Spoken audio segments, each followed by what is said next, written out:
जय हिंद सभी साथियों को। आज के इस ऑनलाइन क्लास में आप लोगों का बहुत बहुत स्वागत है। साथियों, आज आपको बता दें कि आज का जो क्लास आपका है वो बहुत ही इम्पोर्टेंट है। आप देख रहे होंगे कि आपके जितने भी सीटेट में विषय होते हैं सारे में निदानात्मक और उपचारात्मक शिक्षण से आता है। और ये इसमें हम टोटल आपको 20 क्वेश्चन बता रहे हैं और 20 क्वेश्चन यदि आप कर लेते हैं तो इससे बाहर आपका क्वेश्चन नहीं आने वाला है। चलिए आगे बढ़ेंगे। हम लोग देखेंगे एक एक क्वेश्चन को आप लोग बहुत ध्यान से समझने का प्रयास करिएगा, इसको जानने का प्रयास करिएगा और एक एक प्रश्न को हल भी करने का प्रयास करिएगा। दिया है कि निदानात्मक परीक्षण का मुख्य उद्देश्य क्या होता है। तो आप लोगों को ये बता दें कि जो निदानात्मक परीक्षण होता है उसमें हम क्या करते हैं कि छात्रों के कमियों और कठिनाइयों का पता लगाते हैं, यानी समस्या का पता लगाना हमारा क्या कहलाता है, निदानात्मक परीक्षण के नाम से जानते हैं। यानी इस तरह से अगर आप ऑप्शन को ट्रिक करेंगे तो ऑप्शन आपका कौन सही हो जाएगा, तो बी नंबर। लेकिन इससे पहले आपको बता दें कि इसका पूरा विश्लेषण यहाँ नीचे दिया हुआ है। इस पूरे विश्लेषण को आपको खूब कायदे से पढ़ना है। चलिए आगे बढ़ेंगे। हम लोग दूसरे क्वेश्चन पर आ जाते हैं। दूसरा क्वेश्चन आपके सामने है। दूसरा क्वेश्चन देखेंगे क्या कर रहा है। दिया है उपचारात्मक शिक्षण कब शुरू होता है। तो मेरे साथियों आपको बता दें कि पहले निदानात्मक होता है उसके बाद उपचारात्मक होता है। यानी किसके बाद चालू होता है, तो निदानात्मक परीक्षण के बाद चालू होता है। आगे बढ़ेंगे। हम लोग देखेंगे अगले नंबर के क्वेश्चन पर आने से पहले इसका पूरा विश्लेषण आपको कायदे से पढ़ लेना है और देख लेना है और आपको विश्वास दिला रहे हैं कि इससे बाहर आपके क्वेश्चन निदानात्मक और उपचारात्मक शिक्षण से नहीं आना है। इससे पहले आप अगर चैनल पर नए होंगे तो सब्सक्राइब जरूर कर लीजिएगा। आगे बढ़ेंगे। हम लोग देखेंगे कि दिया है उपचारात्मक शिक्षण का मुख्य लक्ष्य क्या होता है। तो मुख्य लक्ष्य इसमें जो होता है उसमें बालक में आई हुए कठिनाइयों या कमियों को सुधार करना और दूर करना होता है। यानी इस तरह से इसका ऑप्शन क्या लगा लेना है, तो बी नंबर का ऑप्शन सही हो जाएगा। आगे बढ़ेंगे। हम लोग अगले नंबर के क्वेश्चन पर आने से पहले इसका पूरा विश्लेषण आपको देख लेना है। आगे बढ़ेंगे। देखेंगे अगला नंबर का क्वेश्चन आपके सामने क्या कह रहा है। दिया है कि निदानात्मक परीक्षण में किस प्रकार के प्रश्नों का उपयोग अधिक उपयोगी होता है। तो आपको बता दें कि इसमें जो आप देख रहे होंगे कि यहाँ भी केवल है, यह भी निगेटिव है, यह भी निगेटिव है, यह भी निगेटिव है, यानी एक ठो पॉजिटिव है। यानी प्रतिरूप के कारणों को जानने वाला विश्लेषण प्रश्न होता है। यानी इस तरह से आपका ऑप्शन जो हो जाएगा वो सी नंबर का ऑप्शन सही हो जाएगा। लेकिन इससे पहले आप इसका पूरा विश्लेषण देखने का प्रयास करिएगा। आगे बढ़ेंगे। अगले नंबर के क्वेश्चन पर आ जाते हैं। देखेंगे अगला नंबर का क्वेश्चन क्या कर रहा है। उपचारात्मक शिक्षण किस प्रकार के छात्रों के लिए आवश्यक होता है। तो जो धीमी गति से सीखते हैं, जो पिछड़े होते हैं, अधिक कठिनाई वाले छात्रों के लिए यह बहुत ही लाभदायक होता है। यानी ऑप्शन आपका हो जाएगा कौन, तो बी नंबर का ऑप्शन सही हो जाएगा। इससे पहले आप इसका पूरा विश्लेषण जरूर देखिएगा। आगे बढ़ेंगे। हम लोग अगले नंबर के क्वेश्चन पर आ जाते हैं। क्या है, चिकित्सा क्षेत्र में इलाज दवा शब्द के समान शिक्षा में कौन सा प्रत्यय है। देखेंगे अगर बीमारी की बात करेगा तो निदानात्मक, और इलाज और दवा की बात करेगा तो ये क्या हो जाएगा आपका, जिसको हम लोग किस नाम से जानते हैं, उपचारात्मक के नाम से जानते हैं। आगे बढ़ेंगे। अगले नंबर के क्वेश्चन पर जाने से पहले इसका पूरा विश्लेषण आपको देख लेना है। चलिए आगे बढ़ेंगे। अगला नंबर का क्वेश्चन देखेंगे। दिया है कारणों का पता लगाना यदि निदान है तो कमियों को सुधारना क्या है, तो इसको हम लोग बोलते हैं उपचार है। ठीक, आगे बढ़ेंगे। अगले नंबर के क्वेश्चन पर आ जाते हैं। दिया है कि लेकिन उससे पहले इसका पूरा विश्लेषण आपको देख लेना है। देखेंगे अगला नंबर का क्वेश्चन आपके सामने है। क्या कह रहा है, निदानात्मक परीक्षण के दौरान शिक्षक मुख्य रूप से क्या करता है।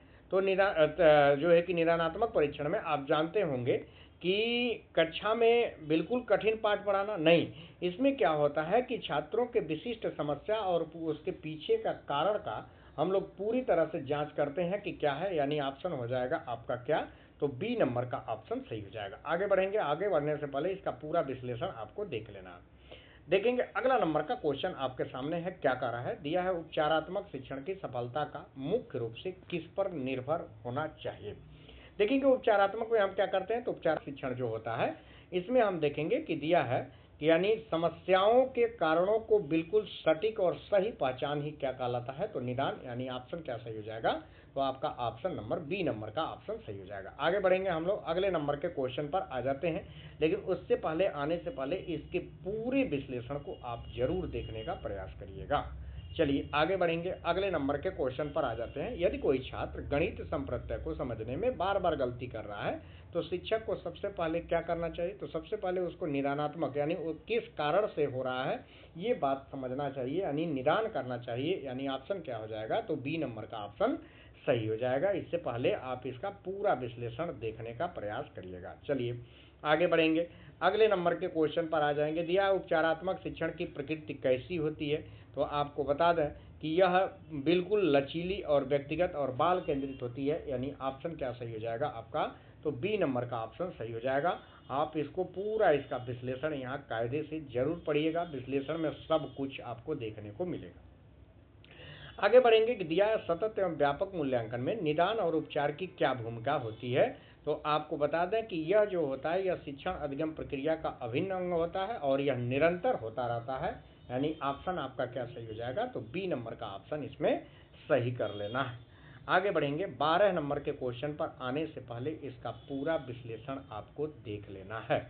चलिए इस आप देखेंगे कि इस क्लास में आज के बाद आपका निदानात्मक और उपचारात्मक से एक भी क्वेश्चन आपका गलत नहीं होगा। दिया है उपचारात्मक शिक्षण में किस नकारात्मक बात से बचना चाहिए, यानी कौन सा है, तो बच्चों को हतोत्साहित करना और उसके कमजोर ठप्पा लगने से बचना चाहिए, यानी ऑप्शन आपका कौन सही हो जाएगा, तो ऑप्शन आपका बी नंबर का ऑप्शन सही हो जाएगा।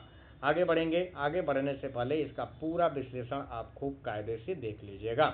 आगे बढ़ेंगे, देखेंगे अगला नंबर का क्वेश्चन कह रहा है कि निदान का वास्तविक शाब्दिक अर्थ क्या होता है, तो कमियां ढूंढना, कठिनाइयों को जानना, परिलक्षित होना, यानी इस तरह से आपका ऑप्शन क्या सही हो जाएगा, तो बी नंबर का ऑप्शन सही हो जाएगा। आगे बढ़ेंगे, अगले नंबर के क्वेश्चन पर आने से पहले इसका पूरा विश्लेषण आपको अच्छे से देख लेना है।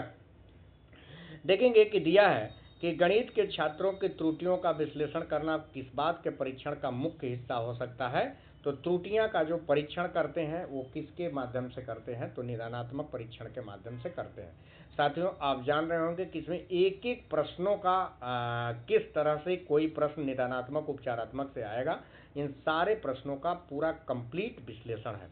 आगे देखेंगे कि दिया है अगला क्वेश्चन आपके सामने है कि दिया है उपचारात्मक शिक्षण का एक सबसे प्रमुख शिक्षण सिद्धांत निम्न में से कौन सा हो सकता है, तो इसमें क्या किया जाता है, छात्रों के अधिगम गति स्तर के अनुसार शिक्षण सामग्री को ढालना नहीं, इसमें बिना किसी विशेष का नहीं, इसमें संपूर्ण अधिगम ये यानी हाँ सही है कि आपका ऑप्शन हो जाएगा बी, प्रत्येक छात्र के अधिगम गति स्तर के अनुसार उसको ढालना चाहिए, यानी ऑप्शन हो जाएगा आपका बी नंबर का ऑप्शन सही हो जाएगा। इससे पहले इसका पूरा विश्लेषण आपको देख लेना है।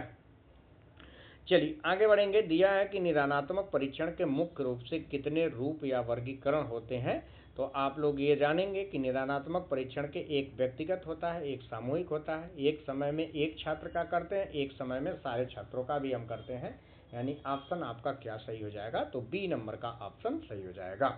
आगे बढ़ेंगे, आगे बढ़ने से पहले इसका पूरा व्याख्या आपको देख लेना है, फिर हम लोग अगले नंबर के क्वेश्चन पर आ जाते हैं।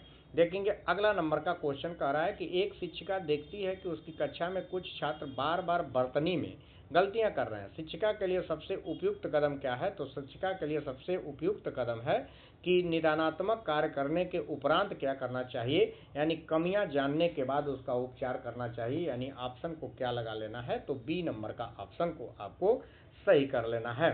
आगे बढ़ेंगे, आगे बढ़ने से पहले इसका पूरा विश्लेषण आपको देख लेना है। आगे बढ़ेंगे, अगले नंबर के क्वेश्चन पर आ जाते हैं। देखेंगे अगला नंबर को क्वेश्चन कह रहा है कि उपचारात्मक शिक्षण का आयोजन किस स्तर पर किया जाना चाहिए, तो यह व्यक्तिगत और सामूहिक दोनों स्तर पर होता है, यानी ऑप्शन आपका क्या हो जाएगा, तो सी नंबर का। लेकिन उससे पहले आप इसका पूरा व्याख्या यहाँ खूब कायदे से देख लीजिएगा। आगे बढ़ेंगे, अगले नंबर के क्वेश्चन पर आ जाते हैं। दिया है नैदानिक और उपचारात्मक शिक्षण में छात्रों को किस सकारात्मक चीज का विकास होता है, तो इसमें आप देखेंगे आत्मविश्वास जागृत होती है, सही समझ और अधिक गम गुणवत्ता का इसमें विकास होता है, यानी ऑप्शन आपका क्या हो जाएगा, तो बी नंबर का ऑप्शन सही हो जाएगा। लेकिन इससे पहले आप इसका पूरा विश्लेषण एक बार खूब बढ़िया से देख लीजिएगा।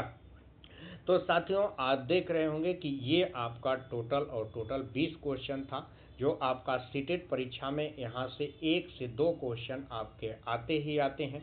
इस 8 से 10 मिनट के वीडियो में आप खूब बढ़िया से इसको समझ गए होंगे, जान गए होंगे कि हम क्या करते हैं। पहले निदान में हम कमियां को पहचानते हैं, कठिनाइयों को जानने का प्रयास करते हैं और उपचारात्मक में हम उस कमियों को दूर करते हैं। तो ये इसका पूरा थिंकिंग था, थॉट था इस चैप्टर का। आप लोग देख लीजिएगा, आप चैनल को लाइक करिएगा, सब्सक्राइब करिएगा। धन्यवाद।